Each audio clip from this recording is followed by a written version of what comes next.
છે એનો common plot ગણાય એવું કાયદેસર લખાણમાં આપે, બરોબર, અને જેનું ગેરકાયદેસર જે પાડ્યું છે એનું સન્માન અને સ્વાભિમાન પૂર્વક વળતર આપવા.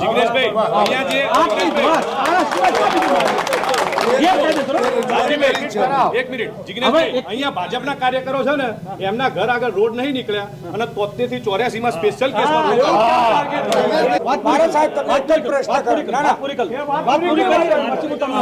કોઈ પણ સરકાર હોય, ભાજપની હોય, કોંગ્રેસની હોય, અધર પાર્ટીની હોય, કોઈ દાડો મોઢા મોઢની વાત જે છે એ આગલી સરકારે ના રાખે ને એની પછીના બદલાયેલા લોકો પણ માને નહીં. આ વાત સરકારમાં બધું કામ લેખિતમાં જ હોય કે ગેરકાયદેસર નું કાયદેસર કરે ને તો પણ લેખિત હોય છે. આપણે તો કાયદેસર વાળું જ કાયદેસર કરવાનું છે, બરાબર છે. એટલે લેખિત હોવું જોઈએ. એ તો રેવા ભાઈ સમજે, ભાજપના અહીંના આગેવાન હોય એ પણ સમજે, બધા એમાં કોઈ મને કન્ફ્યુઝન નથી.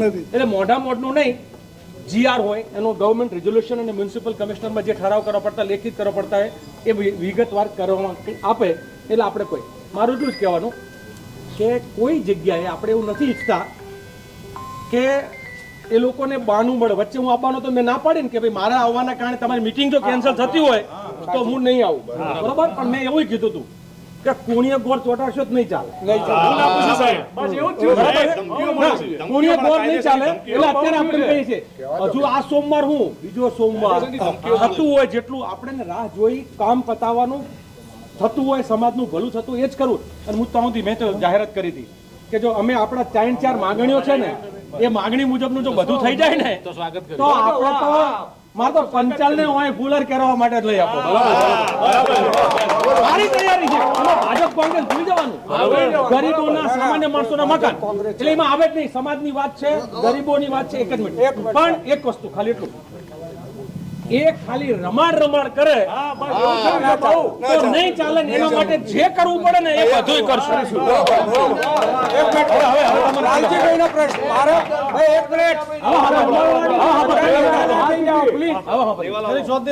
બધા નેતા ના થઈ જશો, હાથ જોડીને નથી બધા સંવાદ જ હોવો જોઈએ, વિવાદ નહીં.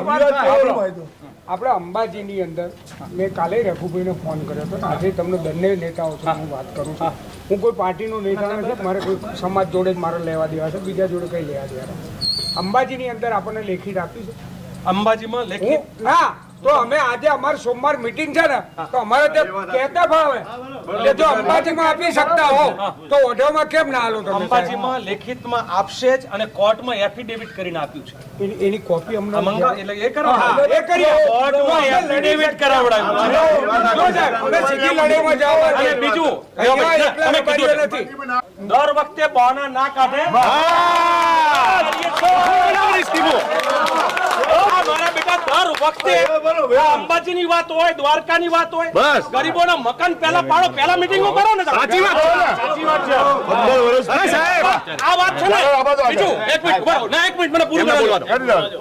આ વિપક્ષ તરીકેનો પણ ધર્મ છે. સરકાર જ્યારે દાદાગીરી ઉપર ઉતરે ત્યારે વિપક્ષોએ લડવાનું જ હોય. અને એમ કે રાજકારણ કરવા આવ્યા છે તો હા રાજકારણ કરવા આવ્યા છે. રાજકારણ એટલે શું?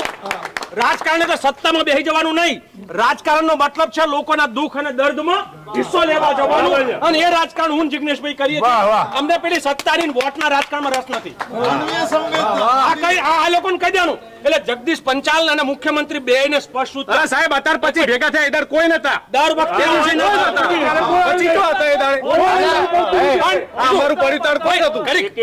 આ તો આપણા સંબંધી સમાજના રીતે મળવાયા છે એમના નહીં. મેસેજ તો આલવો છે મીડિયાના માધ્યમથી કે દર વખતે બહાના ના કાઢે. એટલે સરકાર તમારી છે, જવાબદારી તમારી છે કે તમારે લોકોના મકાન એમને ના પાડ નાખાય. સરકારને ખબર નથી 24 કલાકની નોટિસમાં મકાન ના પડાય. સુપ્રીમ કોર્ટનો ચુકાદો છે 15 દિવસ વાળી વાતમાં. અને છતાંય લાલાભાઈ તમારું ડ્યુટી એટલે અમે ત્યાં હતા. હા હેડા નાના સાહેબ આગેવાનો એ તમારી વાત અધિકારીઓ ફોન ને બોલ તમારી ઈચ્છા અમારું પાસે કોઈ આવ્યું નહોતું. અમારું ડ્યુટી પછી કોઈ આવ્યું નહોતું. નુકસાન ના કરશો. અમારી હાથ જોડીને વિનંતી બરોબર છે. કીધેલું છે. ભાઈ આ લાલો હાજર હતો ને કીધેલું.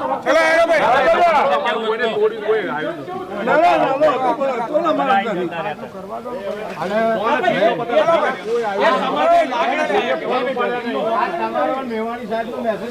ગુજરાતમાં